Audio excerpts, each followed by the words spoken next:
Comes from the Kalahari Desert, very tip, and it's a Bushman tale. And I told it a lot this summer because it was so bloody hot all summer, and that sun was hot. So we're going to tell that. We'd like to teach you a song that's going to come around in this story. And it wasn't in the original story, but we thought it would work really well tonight.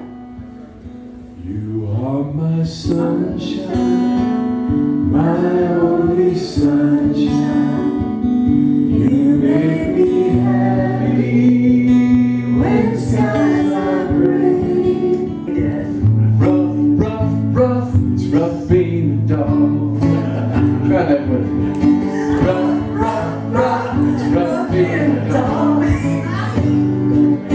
Got nothing to do, no place to go at all.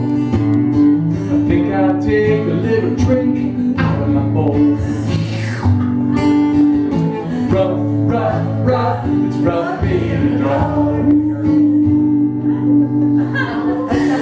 But just as soon as that sun would start to set behind the mountain, this man who didn't like the night would be filled with fear. And he would look up at the darkening sky and he'd say, "Night again. Terrible night." And he would grab that guitar and call for Fred, and off they would go. He would lock them up in their house. Now, every once in a while, he would go and look out those windows, but there was nothing to see but darkness.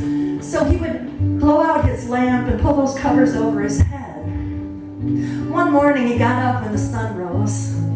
He went out and spent his day happily tending to the crops in the field, and he watered all those vegetables in his garden, and then he fed the animals on the farm. All those chores were done. He walked out of the barn at the end of the day and sat down and started playing some songs for Fred. Rough, it's rough being a dog. Nothing to do, no place to go at all. I think I'll take a little drink out of my bowl. Rough, it's rough being a dog.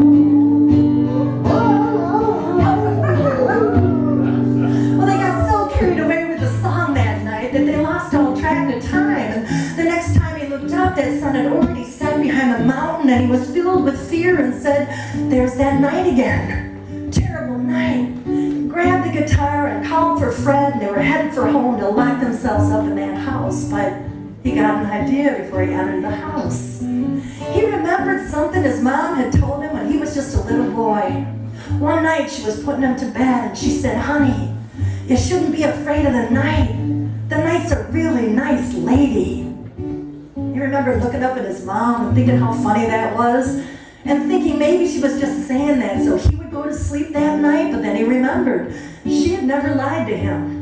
And so that night, instead of going inside, even though he was afraid, he decided he would go and find out whether the night was a nice lady. Put on some hiking boots, and he grabbed a walking stick, and he called for Fred. Rough, it's rough being a dog. Found something to do, someplace to go after all.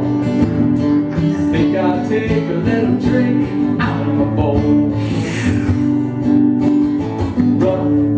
Rough, it's rough being a dog. So off they went, Fred and the man, and they climbed and they climbed and they climbed to the very highest part of that mountain. And he grabbed a hold of that walking stick and looked up at all that dark sky above his head. And he said, "Night, I want you to stop." And she stopped moving. And she spoke to the man in a cool, low voice. She said, "Yes, man. Why have you come? What can I help you with?" And he looked up and said, "My mom was right.